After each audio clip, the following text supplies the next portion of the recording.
तुमचं स्वागत आहे आय एम प्रतीक्षा देवकोळ चॅनलमध्ये। रोज भेळ खाऊन दमलात, चला मग आज भडंग बनवू।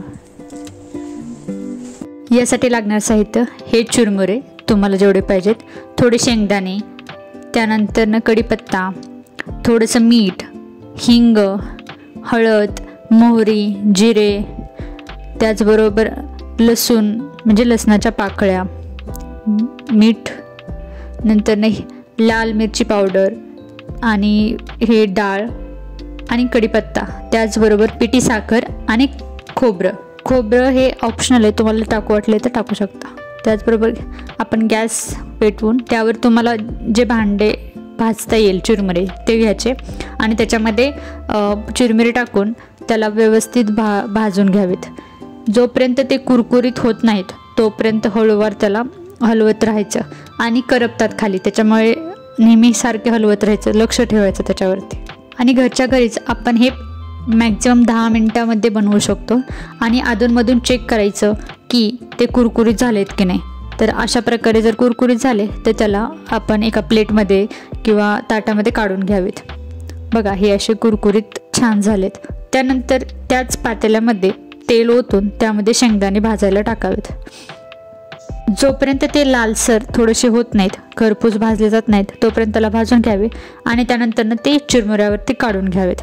त्याचप्रमाणे ही डाळ असते चना डाळ, तिलाही व्यवस्थित भाजून घ्यावे। नंतर त्याच तेलामध्ये खोबरे त्याचबरोबर कढीपत्ता टाकून त्यालाही व्यवस्थित भाजून घ्यावे। त्यानंतर जिरे, हळद, मोहरी, लसूण पाकळ्या, आपण कापलेली कोथिंबीर आहे ती व्यवस्थित त्याला भाजून घ्यावं व त्यानंतर त्याच्यामध्ये लाल तिखट तुमच्या आवडीनुसार टाकावे, हिंग टाकायचं आणि मीठ टाकायचं, त्यालाही व्यवस्थित हलवून घ्यायचं आणि ते केलेलं मिश्रण काढून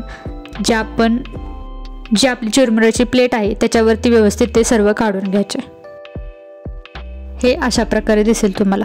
त्यानंतर ह्या ज्यावरती काढून घेतल्यानंतर ते आपण व्यवस्थित मिक्स करून घ्यायचे। तुम्ही मोठे भांडे घेतले तरी चालेल आणि ते व्यवस्थित मिक्स करून घ्यायचे। जर तुमच्या पातेल्यामध्ये जर मसाला तसा चिकटून राहिला असेल तर जे आपण चुरमुरे आहेत ते पातेलं थंड झाल्यावरती त्याच्यामध्ये ट्रान्सफर करायचे।